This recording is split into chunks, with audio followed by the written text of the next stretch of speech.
You know, I mean, that's the weird thing about Pretty Hate Machine to me was, I guess it's always kind of happened in music where there's been a band that's been influenced and inspired by all this other music around them. But then what they end up doing is, I don't want to say, like, Pretty Hate Machine was maybe like a pop version of what that, because while we were even making that record, and it was me and Trent living in an apartment in Coventry, Cleveland.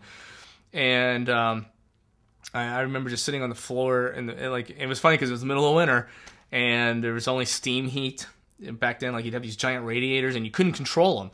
So it's -0 outside, but we're in our underwear, like, because the radiator heat is just, you can't turn it off or down. It was horrible. You wonder why everybody get the flu every year.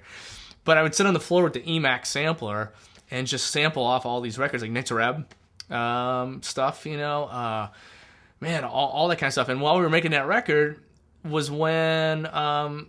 which Ministry record would it have been after Twitch? It was The Land of Rape and Honey.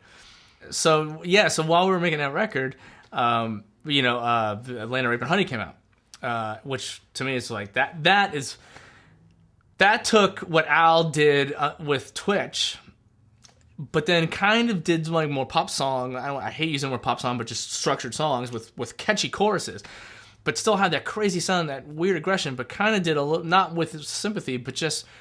because the guy can write songs when he wants to, but it sounded totally like Big Black song about fucking. It was like kind of just this crazy drum machine, but punk rock, speed metal almost, the level of stuff. And then that came out, and that turned our heads all around, But every once in a while, like there's to me, Pretty Hate Machine was taking all that stuff that we loved, but he's just a really good songwriter. So it came out with these kind of, I don't want to say like watered down, but just like a more pop version of that. To me, I don't think Pretty Hate Machine really sounds like Skinny Puppy or Ministry, but everybody claims it does or says that. I don't know. It was all inspired and influenced and stuff, because that was the music we were into, as well as also new wave and other songs at the time, but in genres. But to me, I don't know. But it's like if there wasn't a Melvins, there would never have been a Nirvana, because we all know Kurt used to be Buzz's guitar tech for a while. And Nirvana kind of, and I'm a huge Melvins fan, man. Buzz is just one of my favorite people I've ever met and got to tour with. I just love him and Dale so much.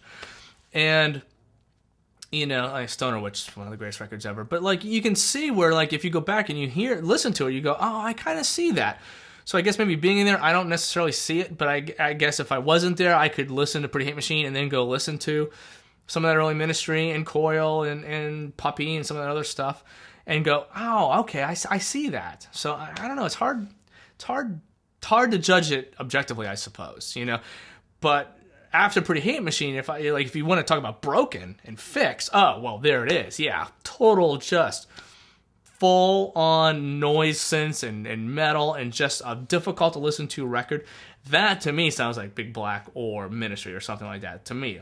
That's just a very, very angry EP.